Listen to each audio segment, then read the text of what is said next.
ఈరోజు Armoor government hospital వచ్చినాం, visit చేసినాము. మరి మార్చిలో ఏదైతుందో గురుకులాలో వేల్పూర్, దాంట్లో వేల్పూర్ గురుకుల ఎస్సీ స్కూల్ కానీ జూనియర్ కాలేజ్ ఇక్కడికి షిఫ్ట్ అయింది. దాంట్లో నిజాం సాగర్ మండల్ ఆరేపల్లి గ్రామానికి చెందిన గడ్డం Santosh inter second year BiPC చదువుతూ ఉన్నాడు. మరి ఏం కారణమో తెలియదు కానీ మరి ప్రభుత్వ నిర్లక్ష్యమా ఇంకోటే ఏదో తెలియదు. మరి ఆయన పొద్దున్నే సూసైడ్ చేసుకొని చనిపోవడం జరిగింది.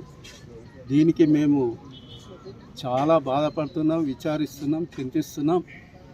మరి వారి తల్లిదండ్రులు కూడా నిజాం సార్ మండలు అటు కూడా తెలుసు, నేను గతంలో ఇన్ఛార్జ్ ఉంటే వారి తల్లిదండ్రులు కూడా వస్తున్నారట, అందువే వెయిట్ చేస్తున్నాం. మరి వాళ్ళకు కూడా కుటుంబ సభ్యులకు, తల్లిదండ్రులకు ఈ సందర్భంగా సానుభూతి వ్యక్తం చేస్తూ,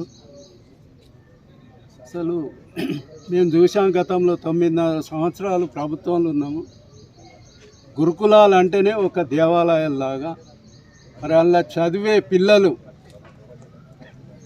పూర్ అండ్ పూర్ పిల్లలు ఎస్సీ గురుకులాలు కానీ, బీసీ కానీ, ఎస్టీ కానీ, మైనార్టీ కానీ, ఈ గురుకుల స్కూళ్ళు కానీ, కాలేజీలు కానీ ఊర్లెస్ పిల్లలు చదువుతూ ఉంటారు. కాబట్టి అప్పటి గవర్నమెంట్ వాళ్ళకు ఒక్కొక్క పిల్లవాడు వెనుక 1,25,000 రూపాయలు ఇచ్చి సంవత్సరానికి వాళ్ళకు బట్టలు కానీ, దుస్తులు కానీ, బుక్స్ కానీ, మరి వాళ్ళకు భోజన సౌకర్యం కానీ, మంచి ఫుడ్, మంచి విద్య కూడా నేర్పడం జరిగింది.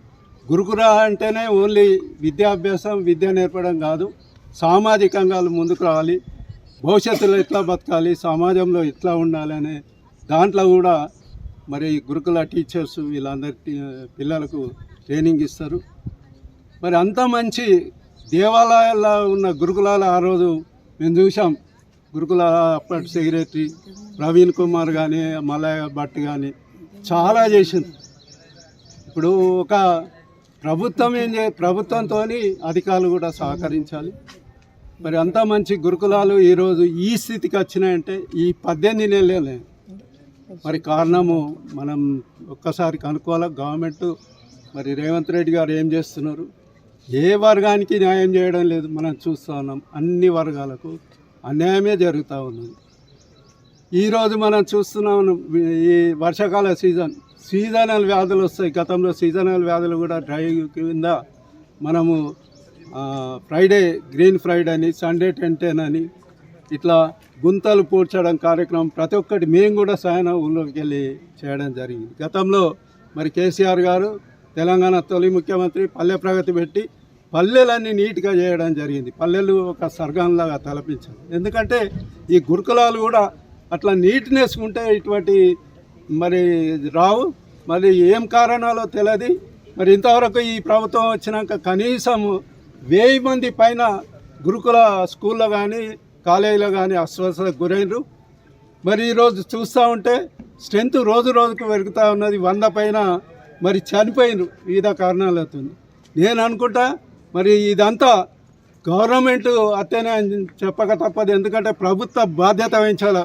ప్రభుత్వ గురుకుల కళాశాలలో తల్లిదండ్రులు బీదోళ్ళు, ఏం లేనోళ్ళు, ఎక్కడోళ్ళు నిజాం సాగర్ నుంచి వచ్చి ఇక్కడ చదువుకుంటే వాళ్ళకు లైఫ్ గ్యారంటీ లేకుంటే వాళ్ళ బాధ్యత ప్రభుత్వాన్ని వహించాలని చెప్తూ, మరి భవిష్యత్తులో కూడా ఇటువంటి జరగకుండా ఈ ప్రభుత్వం చూడాలని చెప్పి ఈరోజు చూస్తూ ఉన్నాం. మరి విద్యార్థులకు స్కాలర్షిప్స్ లేవు, ఫీజు రియంబర్స్మెంట్ లేదు, ఎటువంటి లేవు. యువతకు కూడా ఉద్యోగాలు 2 లక్షలు ఇస్తామన్నారు. మరి ఇంతవరకు ఉద్యోగాలు లేవు. గతంలో నోటిఫికేషన్ ఉద్యోగం ఇచ్చిన కేసీఆర్ హయాంలో ఇచ్చిన 50,000 ఉద్యోగాలు నియామక పత్రాలు ఇచ్చి మేము ఇచ్చినాం అని గొప్పలు చెప్పుకుంటా ఉన్నారు. ఏ వర్గానికి సంతృప్తి లేదు. ఏదైనా మాట్లాడితే మీరు 420 హామీలు ఇచ్చిండ్రు, అందులో ఒక్కటి నెరవేర్చిండ్రు, అది ఉచిత బస్సు అని మహిళలకు అని అడిగినందుకే దాడులు నిన్న చూసాం మనం.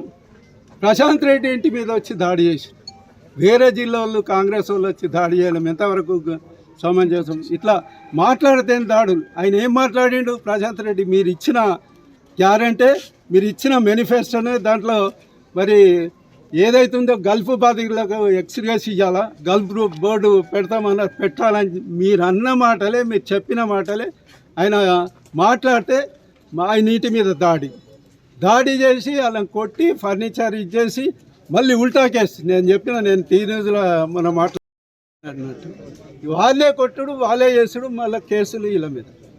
మరి ఇది మానుకోవాలా? Revenge politics, diversion politics, covert politics మానుకోవాలని సందర్భంగా రేవంత్ రెడ్డిని హెచ్చరిస్తూ, మరి సెక్రటరీ కూడా ఉంది, గురుకులాల సెక్రటరీ అలుగు వరిసింది. మరి ఏం చేస్తున్నట్టు? ఆమె దీనికి బాధ్యత వహించాలి ఖచ్చితంగా.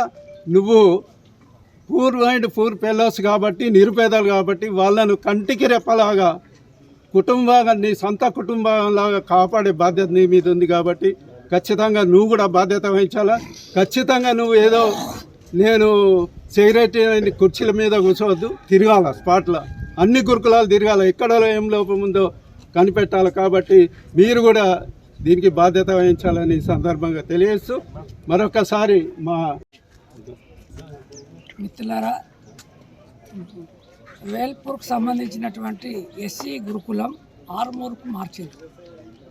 ఆ మార్చినటువంటి గురుకులం నుంచే గడ్డం సంతోష్ అనే ఇంటర్ సెకండ్ ఇయర్ బైపీసీ విద్యార్థి ఆత్మహత్య చేసుకోవటం చాలా విచారకరమైన విషయం.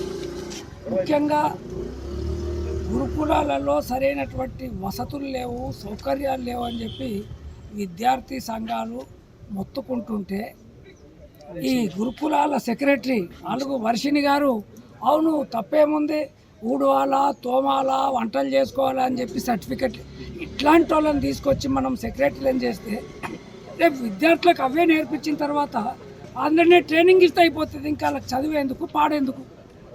కాబట్టి ఇలాంటి సెక్రటరీలు ఉండటం వల్లనే ఇక్కడ స్కూళ్ళలో ఏం జరుగుతుంది, ఎట్లా జరుగుతుంది అనేది అర్థం కానటువంటి పరిస్థితి ఉంది. ఈ పిల్లగాడు ఆత్మహత్య చేసుకోవడానికి కూడా ప్రధానంగా ప్రభుత్వ విధానాలే కారణం అని చెప్పి మేము భావిస్తున్నాం. కాబట్టి ఆ కుటుంబాన్ని ఆదుకోవాలంటే కుటుంబానికి ప్రభుత్వమే అన్ని విధాల సహాయ సహకారాలు చేసి నష్టపరిహారం ఇవ్వాలని చెప్పి ఈ సందర్భంగా సిపిఐఎంఎల్ మాస్ లైన్గా మేము డిమాండ్ చేస్తున్నాం. లేకపోతే పెద్ద ఎత్తున ఆందోళన చేస్తామని కూడా హెచ్చరిక చేస్తున్నాం. దీని మీద విచారణ కూడా జరపాలని చెప్పి మేము డిమాండ్ చేస్తున్నాం.